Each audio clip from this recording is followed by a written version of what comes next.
on some thoughts that Mike has introduced already, because he's introduced some incredibly important ideas, as has Joyce. She's told us, explained to us the profound emergency state that we are in.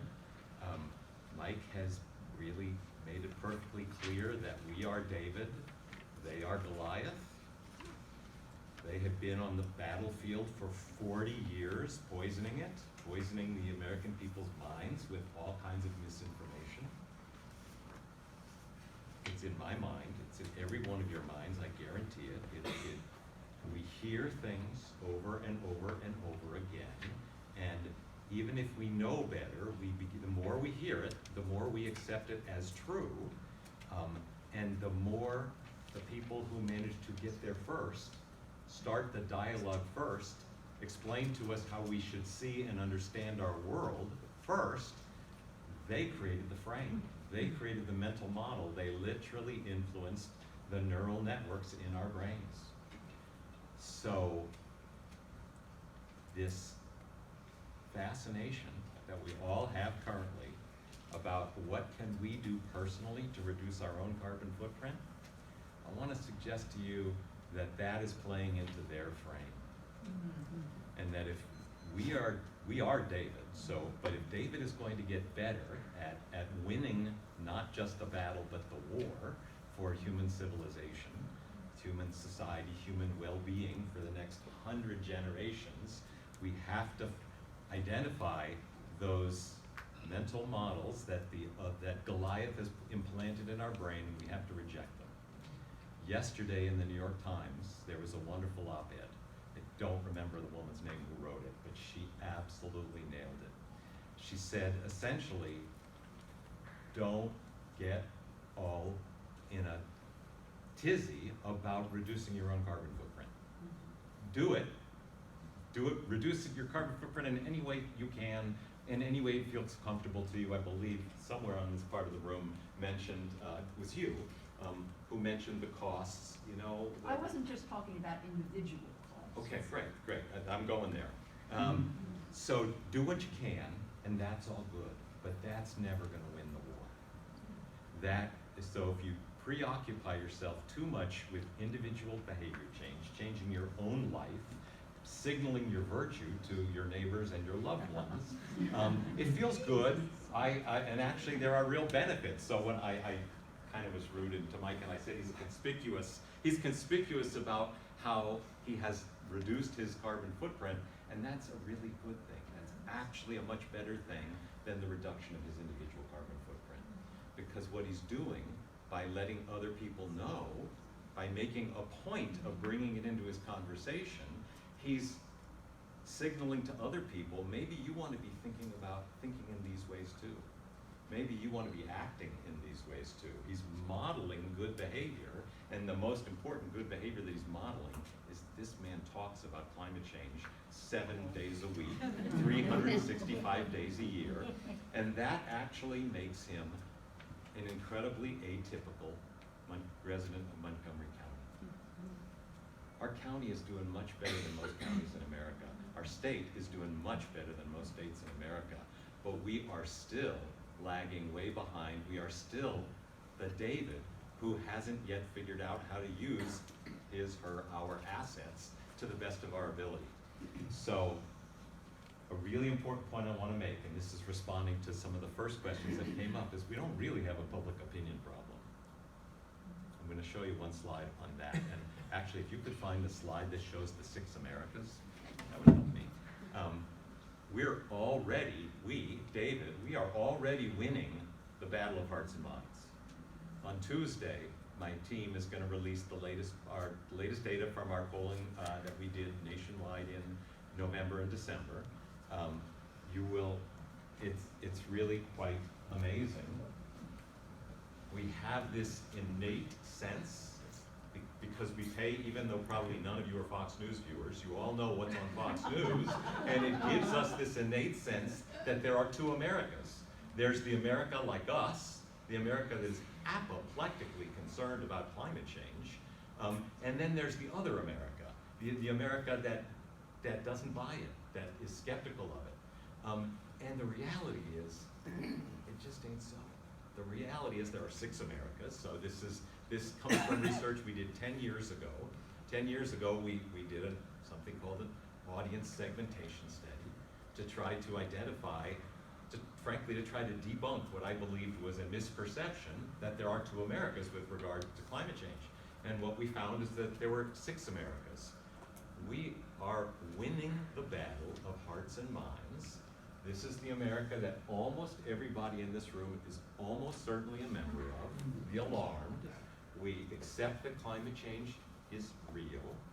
We accept that it is human caused. We understand that the only climate scientists left on the face of the planet who don't believe that, something's wrong with those people, and there's really just a handful of them. We understand it's bad in all of the ways that Joyce explained to us, and we want to believe there's hope. We want to believe we have agency left. There are actions we can take that will make a difference to prevent the worst of climate impacts for our children, our grandchildren, their grandchildren, and their grandchildren. This group over here, which we call the dismissive, and for those of you who wanted to talk about your loved ones, your neighbors, people you know, your coworkers who don't see it the way you see it, you're undoubtedly thinking about the dismissives. We call this fellow dismissive Dan. We know lots of Dans. I have family members who are Dan. But the point I want to make is in the last 5 years, there's been a dramatic shift in the distribution of the 6 Americas nationwide. Montgomery County is atypical. We are, so many more of us in Montgomery County are at this end of the spectrum. There are really incredibly few of us at this end of the spectrum. But even nationwide, the alarmed have tripled in the last 5 years. Tripled. Even though what we're up against is the billions of dollars a year, essentially in fossil fuel money, and our other major political party and all of its leaders who are continuing to try to perpetuate those erroneous beliefs that lead us to believe that all is well, sleep well tonight. God bless you. The dismissive, it's very hard to change people's minds once their minds are made up. The dismissive's minds are made up. They feel every bit as strongly that we have it wrong as we feel that they have it wrong. So I would actually, if what you wanted to learn from me today is how do I turn these people around, good luck. I can't really give that to you, I'm sorry. But what I can tell you is that this segment has decreased by about 30, as both of these 2 segments, they are similar, they just are different in degree of the intensity of their feeling. These people are convinced, these people are still listening, but they tend to be skeptical. Both of these 2 segments have decreased in size by about 30 or 40% over the past 5 years. That's really something. Something or some things are happening in our world, in our country, in the communication environment, in the social environment, in the political environment, that is even changing some of these people who work really hard not to be changed by people like me and you. The other big thing that has happened, as I said, is those people who were sort of in the middle, they have got pushed to the continuum, to the end of the continuum where the alarmed and the concerned are. So we're winning the battle of hearts and minds. But what Bill McKibben says is winning too slowly is losing in the fight for our climate. We have to accelerate that battle for hearts and minds. I would contend it's less about convincing people that we have a problem and more about activating people who already understand at either they well understand or they understand but they just don't think about it a lot. The most important thing we can do in that battle to change the dynamic, to win, to address the real problem that we face, which is not a public opinion problem, it's a political problem, and it's a corporate problem, and ultimately, to some degree, it's an activation or an apathy problem. My dear friend and colleague, Holly Massett, is here. There are actually you are in the presence of 2 PhD level communication scientists. I want you people to know that. So when you laugh at the thought of a person wasting his or her time getting a PhD in communication science, there are at least 2 people in this room who did that. And Holly will tell you, and any card-carrying social scientist will tell you, that it doesn't matter what the issue is, there is always going to be a gap between people's attitudes and their behaviors. Many people in America, the majority of people in America, already have the right attitudes. They understand, they want to see our leaders address these issues. They just don't know what to do. So a big part of the problem is activate, or a big part of the opportunity, excuse me, is finding a way to activate their already supportive attitudes. So when you all ask, well, what can I do? What are the 3 most important things that we can do? That is such a good question. But I want to reframe it around the 3 most important things you can do in your own personal life, your own home, how you spend your time, how you run your household, and I want to focus it more on how you spend your time, because that's actually the most important thing we can do. Yesterday I had the wonderful, I missed every one of the Fire Drill Fridays, Jane Fonda's protest down at the Capitol until yesterday. I'm so glad I broke away from preparing my spring class to go do that. It was super inspiring. And the point that most of the speakers made, an incredibly diverse, wonderful group of speakers, mostly women, Caucasians, maybe 50% at most, many indigenous voices. It was really, they did it so well. They got beyond our real problem in the environmental movement. But the point that all of the speakers made is the real problem we have is a power problem. Mike said it too. He just said it in different words. He said, I want you to stop thinking as individuals. And I don't remember how you completed the sentence, but essentially he completed the sentence by saying, I want you to start acting together. There are 2 fundamental lessons from evolution. All living beings who have any sentience at all understand, and even those who don't have sentience still do this behaviorally. When you are threatened, act big and tough, because it is the best defense you have against aggressors, against things that want to eat you, to take your cheese. So act big and tough, and by that I mean speak out, speak up. Don't necessarily have to be angry, although frankly anger is a very potent emotion in the court of public opinion, but you have to be loud, you have to be insistent, you have to keep saying it and saying it and saying it. That is what Goliath has been doing. They've been saying it and saying it and saying it for the past 40 years, and they've been buying friendships who say it for them. In the almost 40 years now that I've been involved in as a communication professional, the one thing I've learned with absolute certainty is the only way we ever actually use communication to affect public change is when we have simple, clear messages repeated often through a variety of trusted voices. Goliath totally knows this. They use their money to buy the best public relations and advertising counsel that money can buy, and they've been delivering simple, clear messages to us over and over and over, and they've been buying the friendship of trusted voices. Just earlier this week, on Monday, I believe, the NAACP released a report which basically said we are no longer going to take the money of the fossil fuel industry, because we now realize we have bought into their lies, and we have been taking their relatively small sums of money, and we've been carrying their water for them. In Florida, for example, where the NAACP has been pretty much adamantly opposed to the development of solar power in the Sunshine State.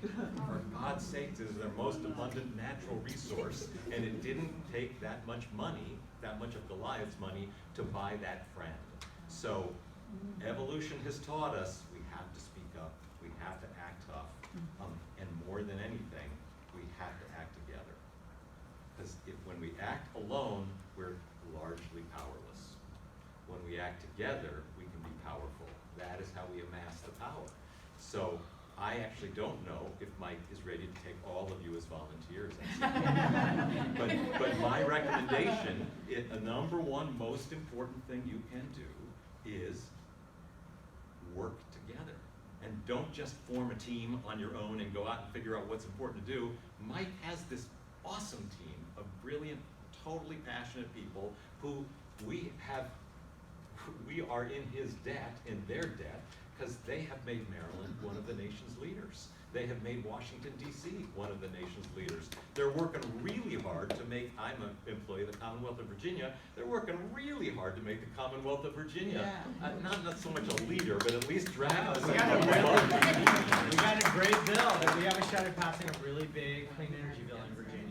And they didn't do that because they were a couple of concerned citizens. They did it because they were a couple of concerned citizens who are building power by bringing other concerned citizens in and showing them the target, showing them what we're going to accomplish, giving them hope that we can amass enough power to make that a reality. And they have really, really been amazing. Can I interrupt specifically on this topic of showing the elected officials? In Virginia, an increasing number of the elected state legislators who have just taken over the Virginia State House have agreed to stop taking money from Dominion Energy. Dominion Energy spends a lot of money in Annapolis. So our legislators are taking Dominion's money, even though Dominion's own home legislators have vowed not to. There are a couple people leading the charge on this. One of them is Bobby Lippman, who can be a little much sometimes, but he has gotten several Montgomery County state legislators to agree not to take it. So I'm not even sure those people would have been offered Dominion money anyway. But I highly urge you, if you're interested in talking to the voices that are making the decisions on Lord Charkoudian's bill on similar legislation in our state, there's more to be done. Thank you, Van. Can I By ask the a way, high-level communications question? Yes, of course. How do you deal with the lies? how do you deal with the lies? There's not much we can do, but there are some things we can do. So I believe it was Olivia's son-in-law, My stepson. stepson. He's choosing to buy into the lies. Olivia would like to know what she can do to convince him that that's just not right. As I said, people who don't want to have their minds changed build up all kinds of psychological defenses to prevent you from succeeding in changing their minds. We've actually done some research. It's almost too simple to believe it works, but it does.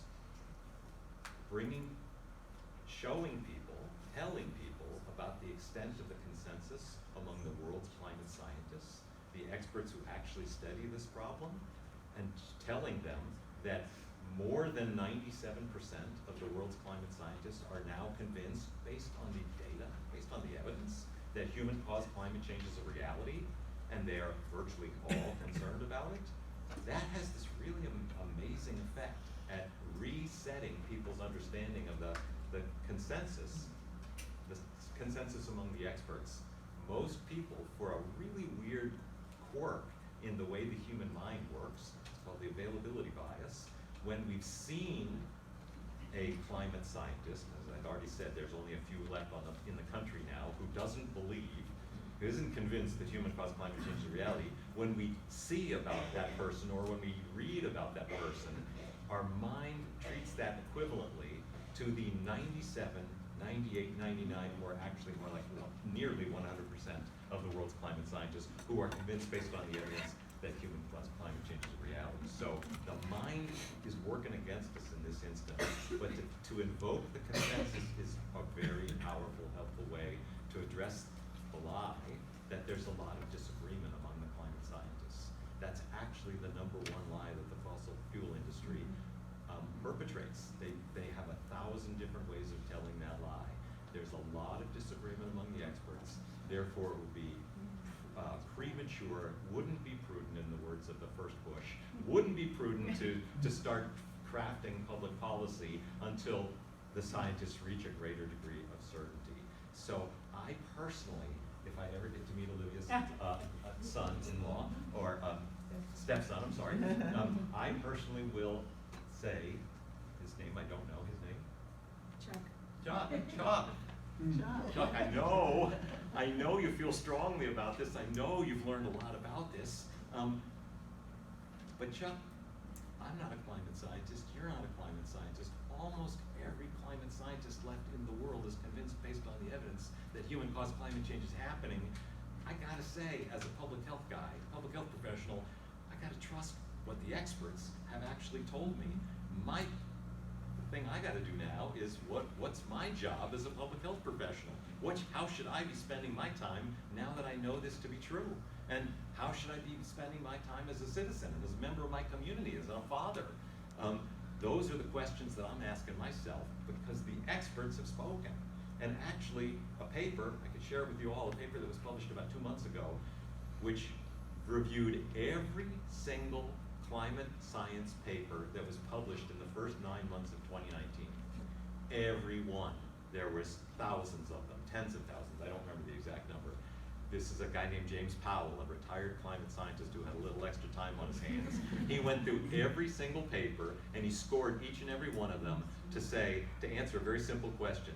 Does this paper affirm the reality of human-caused climate change? Does it or does it dispute it? 100% of those papers published in the first 9 months of last year, 100% affirm the reality of human-caused climate change. That's a pretty high bar to cross because every one of those papers had to get through the skeptical review of their peer scientists. I wanted to close on a point, and then I'll happily take questions, but I forgot that I actually put the numbers in Montgomery County on this slide. So 33% of us in Montgomery County are alarmed, 37% of us are concerned, only 7% of us are doubtful or dismissive. But I want to close with one final slide, which I believe is here. Sorry, Holly, I didn't show you the data. So my colleague at Yale, I do these polls with my colleague Tony at Yale. They're called the Climate Change in the American Mind polls. And because we've been doing this polling for so long, we've polled so many people, he and his team of really, really smart people have figured out how to downscale our survey data so that we can look at public opinion in any county in America and any congressional district in America. It's a little hard to see, but if you go to the Yale Climate Opinion Maps 2019, just Google it, it will take you there. You can explore what those of us in Montgomery County think. You can explore what those of us in Maryland think. If you want to help Mike work in Virginia, you can explore what Virginians think about climate change, what they are doing about climate change, what kinds of public policies they support to deal with climate change. And I just pulled a couple of numbers here to make an important point. So 73% of adults in our counties, 7 out of 10 of us are worried about climate change, okay? That's most of us. This is why I say we don't have a public opinion problem. We kind of already won the battle of hearts and minds. 8 out of 10 of us support a carbon tax on fossil fuel companies. 3 out of 4 of us say environmental protection is more important than economic growth. By the way, the opposite of that is what the fossil fuel industry has been trying to get us to think for the past 40 years. Almost 9 out of 10 of us support tax rebates for people who buy energy efficient vehicles or put solar panels on their home. Almost a total consensus here in Montgomery County that we should be using public resources to make it easier for individual families, individual homeowners to accelerate their own personal transition into a clean energy economy. 2 out of 3 of us, 66%, say our local government officials should be doing more. 7 out of 10 of us say our government should be doing more. And 8 out of 10 of us here in Montgomery County says Congress should be doing more. So again, you don't have a public opinion problem. Our neighbors are with us. But I put up all of those to make the following point. Despite the fact that we're all essentially there, and maybe this was your point, your point, yes, about don't just get them on board, but get them to buy in, I think you said. Not oppose and implement. Yeah, okay, great. So only half of us talk about climate change even That's scary. There is a climate silence in America. There is a climate silence in Montgomery County. Montgomery County is already, our neighbors are already on board. I mean, for God's sakes, our county council declared a climate emergency, but actually, I would contend we're letting them off the hook. Yeah. They made the declaration, but they're not rolling up their sleeves Right. and getting their hands dirty and getting the job done. If more of us started using our voices to let them know how important this is to us, if more of us started working as volunteers with CCAN, or Maryland League of Conservation Voters, or Maryland Sierra Club, Mark has lots of wonderful peer organizations And for the us. Montgomery County Climate Mobilization, which I'll announce Thank the you. meeting tomorrow. Thank you. Tacoma Park we- Mobilization Environment Committee, don't forget us. that is the most important way we can consolidate our power.